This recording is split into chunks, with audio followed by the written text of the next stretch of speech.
Hello everyone, good morning everyone. मैं हूं अब्दुल अजीम और आप देख रहे हैं ASGI जीके वर्ल्ड। आज इस वीडियो में हम जीके के कुछ MCQs लेके आए हैं तमाम एंट्रेंस एग्ज़ाम्स के लिए। जो बच्चे एंट्रेंस एग्ज़ाम की तैयारी कर रहे हैं, खासकर JMI में इस तरीके के क्वेश्चन पूछे जाते हैं, तो वो MCQs लेकर आए हैं ताकि आपकी मदद हो सके। तो चलिए हम इस वीडियो को शुरू करते हैं। तो यहाँ पर पहला सवाल है, the first hockey world cup held in. तो पहला हॉकी वर्ल्ड कप जो है वो कब हुआ था?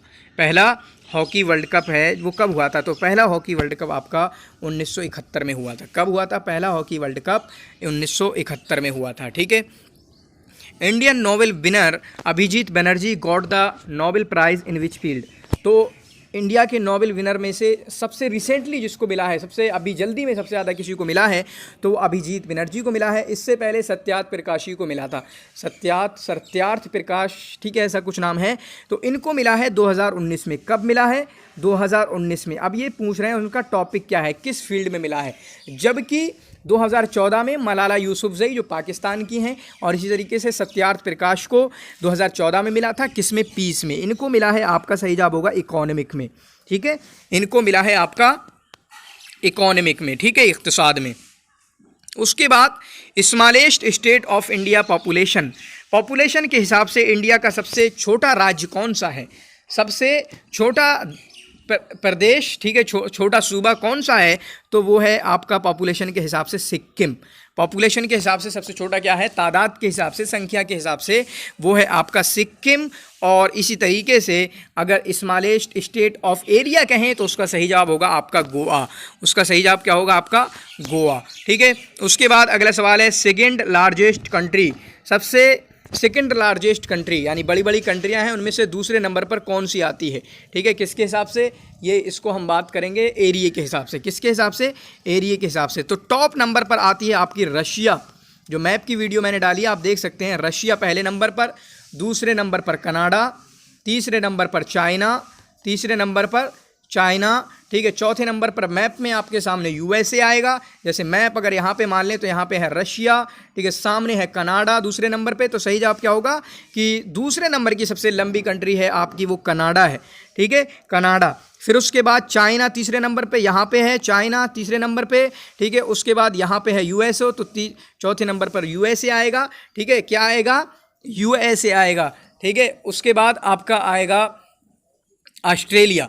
उसके बाद क्या आएगा? आपका ऑस्ट्रेलिया आएगा 5वें नंबर पे। छठे नंबर पे आपका ब्राज़ील और 7वें नंबर पे आपका इंडिया हमारा आएगा। ठीक है, तो ये इसका सही जवाब क्या होगा? दूसरे नंबर पे है आपका कनाडा। और अगर तादाद के हिसाब से हम बात करें तो तादाद के हिसाब से आपका पहले नंबर पर आता है चाइना और दूसरे नंबर पर इंडिया। पहले नंबर पर आता है चाइना और दूसरे नंबर पर इंडिया। ठीक है।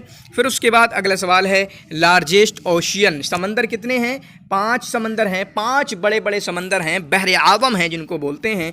उनमें से सबसे बड़ा कौन सा है? तो इनमें से देखें, सबसे बड़ा वाला तो यूज़ नहीं हुआ, यही इसीलिए मैं क्वेश्चन लाया था ये वाला कि अब आपको इनमें देखना है जो सबसे बड़ा है। हकीकत में वो तो नहीं पूछा गया, लेकिन इनमें अब आपको बताना है कि सबसे ऊंचा कौन, सबसे बड़ा कौन सा है। ठीक है, सबसे लंबा कौन सा है? तो इसका सही जवाब होगा अटलांटिक ओशियन, बहरे अटलांटिक, अल बहरुल अतलंती। ठीक है, ये है जो आपका बहरे अटलांटिक जो है, ठीक है, ये या अटलांटिक महासागर, ये आपका सबसे बड़ा है। अटलांटिक महासागर आपका सबसे बड़ा है, पहला ऑप्शन। ठीक है। उसके बाद ओशियन को मैंने आपको याद कराया था जो तरतीब के साथ, जो सीक्वेंस के साथ, पैसा सबसे बड़ा पैसिफिक है। उसके बाद आपका है ए से अटलांटिक, उसके बाद आई से इंडियन, फिर एस से सदर्न, ठीक है, सदर्न है। उसके बाद आर्कटिक है, सबसे छोटा आर्कटिक है। ठीक है, तो पैसा मैंने आपको याद करा दिया था। इस निमोनिक्स को कभी नहीं बोलना, पैसा याद रखना हमेशा। ठीक है।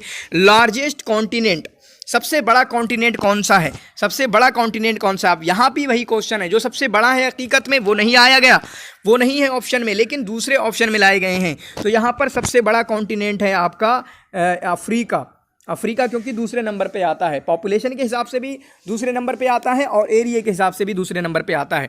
ठीक है, तो पॉपुलेशन एरिया के हिसाब से, दोनों ही हिसाब से पहले और दूसरे नंबर पर एशिया होता है। जैसे पॉपुलेशन के हिसाब से पहले पे एशिया, दूसरे पे अफ्रीका। ठीक है, फिर उसके बाद एरिया के हिसाब से पहले पे एशिया और दूसरे पे अफ्रीका, ठीक है। और छोटे के हिसाब से बात करें तो आपका एरिया के हिसाब से सबसे छोटा है ऑस्ट्रेलिया, बिल्कुल मजमूई तौर पे, यानी तमाम 7 कॉन्टिनेंट्स में सबसे छोटा है एशिया। और संख्या के हिसाब से आपका अंटार्कटिका माना जाता है। हालांकि अंटार्कटिका को ख़त्म करें तो ये ऑस्ट्रेलिया ही आपका तादाद के हिसाब से छोटा आएगा, क्योंकि अंटार्कटिका में तो कोई संख्या ही नहीं है, कोई रहता ही नहीं है, कोई तादाद ही नहीं है, ठीक है। उसके बाद Pakistan shares border with some Indian state which of the following doesn't come in the list, ठीक है। जो पाकिस्तान है वो अपना बॉर्डर जो है इंडिया के कई सूबों के साथ शेयर करता है, इनमें से नहीं है। गुजरात है, बिल्कुल पंजाब भी है, राजस्थान भी है, क्योंकि ये सारे के सारे इधर पड़ते हैं, आपके वेस्ट में पड़ते हैं, पश्चिम में पड़ते हैं। जबकि सिक्किम नहीं है, सिक्किम नहीं है इनमें, क्योंकि सिक्किम आपका ईस्ट में पड़ता है, और ईस्ट में इंडिया के इंडिया के ईस्ट में पाकिस्तान नहीं है, बल्कि वेस्ट में है पाकिस्तान, ठीक है। नॉर्थ वेस्ट में आपका पाकिस्तान है।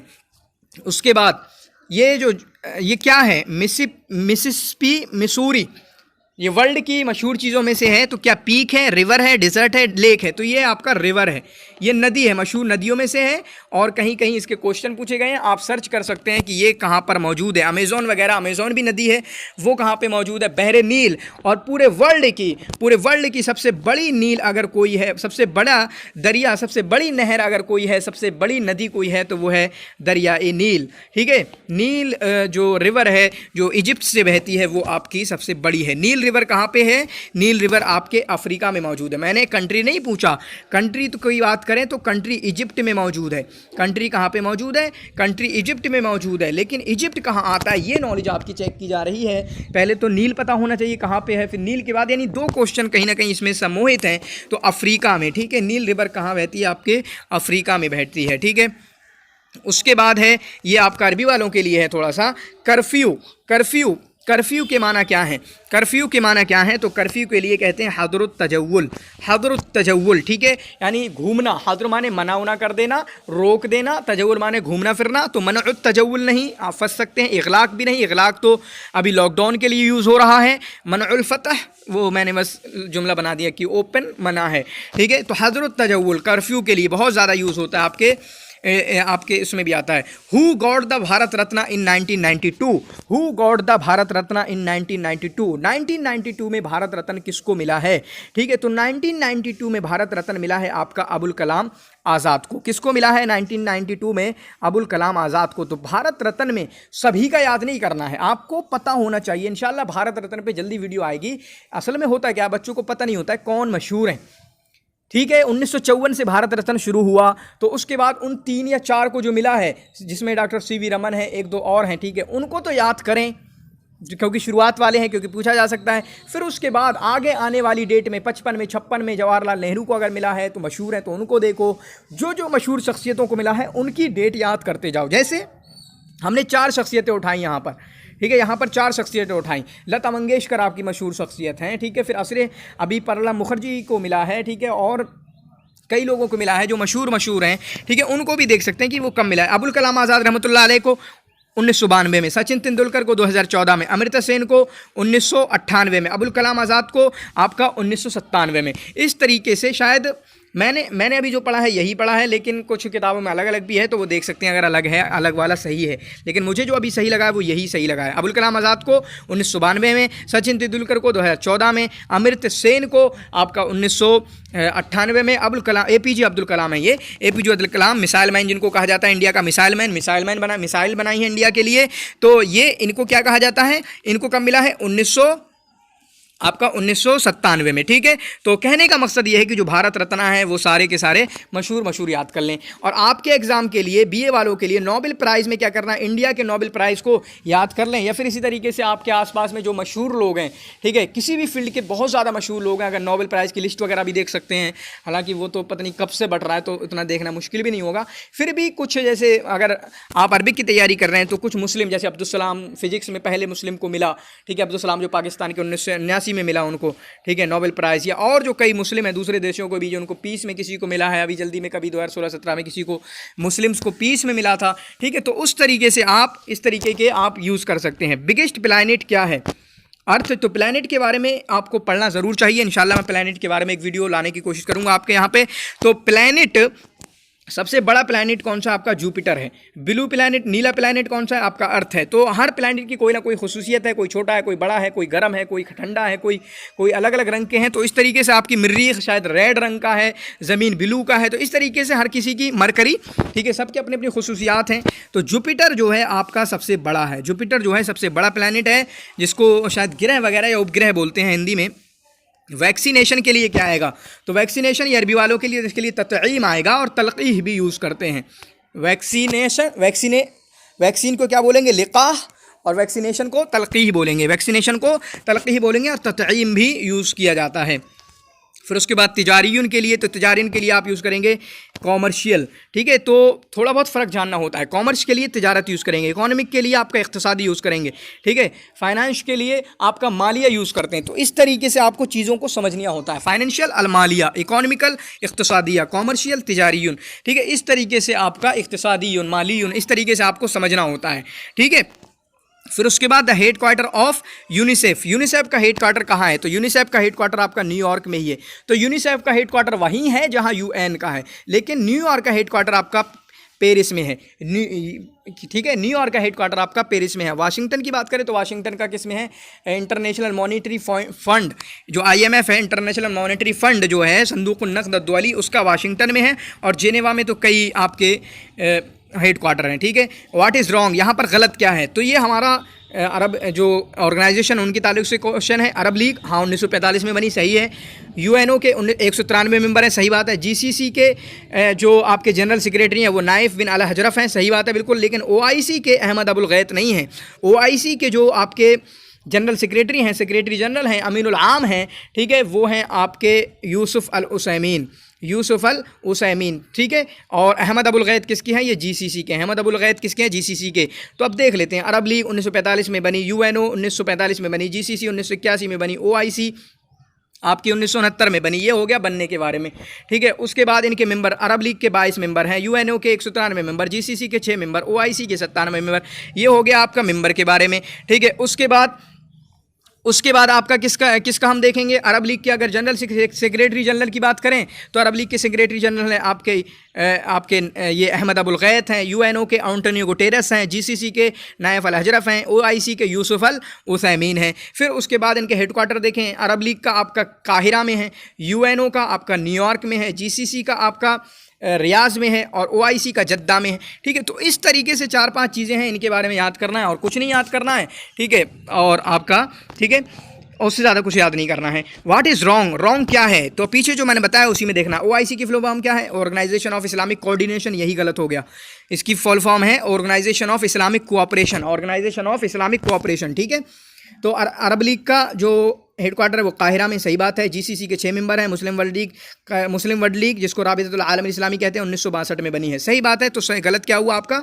OIC की फुल फॉर्म क्या है? Organisation of Islamic cooperation. यहाँ इन्होंने लिख दिया है ऑर्गेनाइजेशन ऑफ इस्लामिक कोऑर्डिनेशन, ठीक है। उसके बाद how many teams play in FIFA world cup. FIFA world cup के ताल्लुक से हमारी आई वीडियो, 2 वीडियो आई, तो उससे पता चला कि फीफा वर्ल्ड कप में जो है कितनी टीमें खेलती हैं? 32 टीमें खेलती हैं।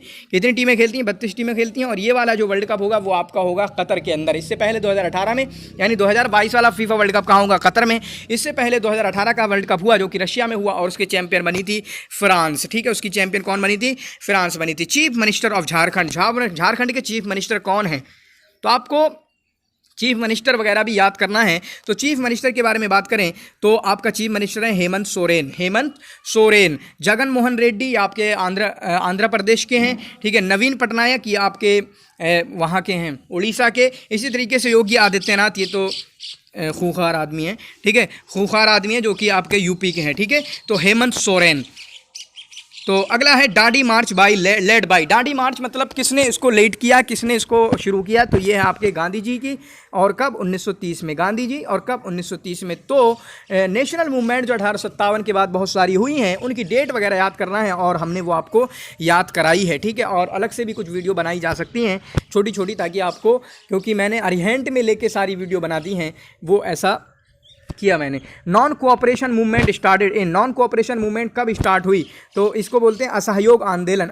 असहयोग आंदोलन, जबकि अरबी में बोलते हैं अदम ताउन तहरीक, अदम ताउन तहरीक, नॉन कोऑपरेशन मूवमेंट। कब हुई है? 1920 में। कब हुई? 1920 में, ठीक है, 1920 से 22 तक चली थी। Indian national Congress was formed, INC, Indian national, क्योंकि दो ही चलती थी जब आज़ादी का टाइम था, दो ही पार्टी चलती थी बड़ी बड़ी, एक थी मुस्लिम लीग जो कि बनी, आपका आ सकता है सवाल आगे। इंडियन नेशनल कांग्रेस कब बनी है आपकी? 1885 में, 1885 में, ठीक है।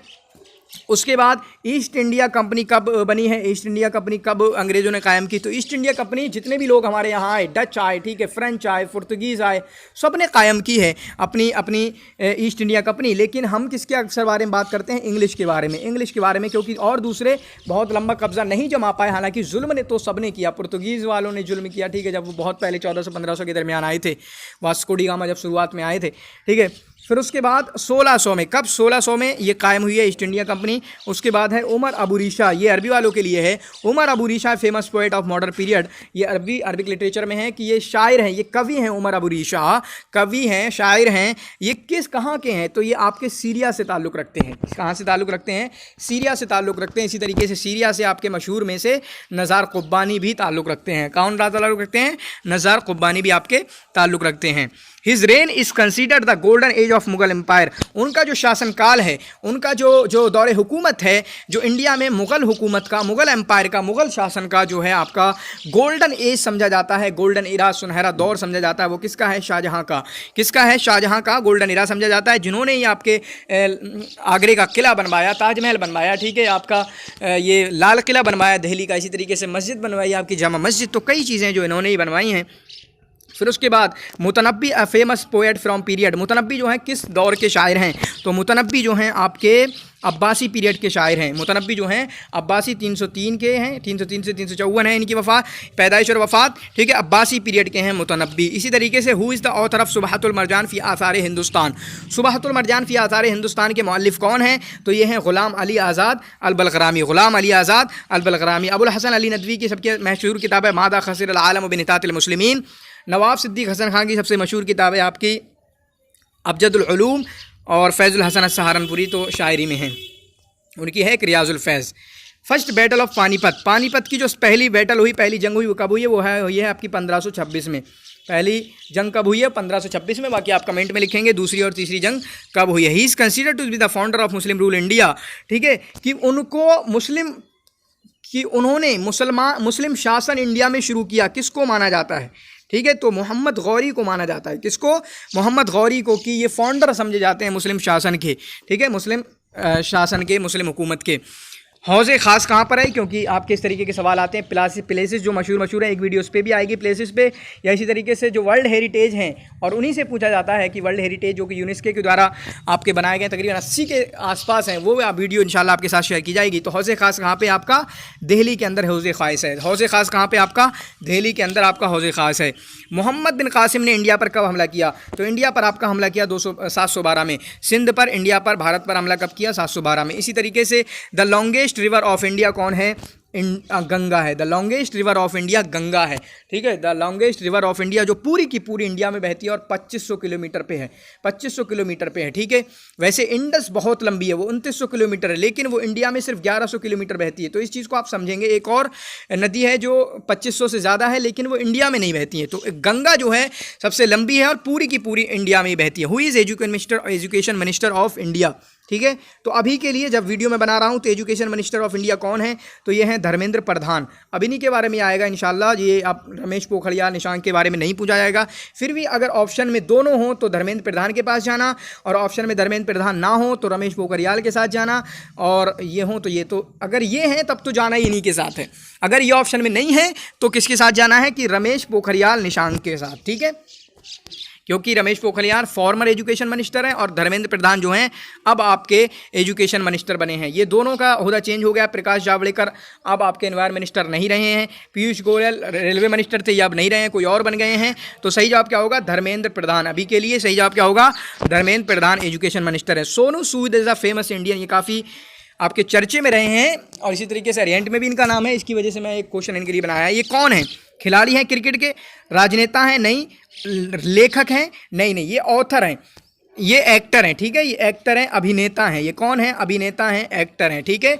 उसके बाद recently a famous Indian actor passed away, अभी एक अभिनेता का इंतकाल हुआ इंडिया के मशहूर, वो कौन है? तो वो है दिलीप कुमार, जिनका नाम था यूसुफ खान। मुसलमान थे, नाम बदल दिया था दिलीप कुमार, ठीक है। ये पूछा जा सकता है ये कौन थे? एक्टर थे, आपके अभिनेता थे, ठीक है।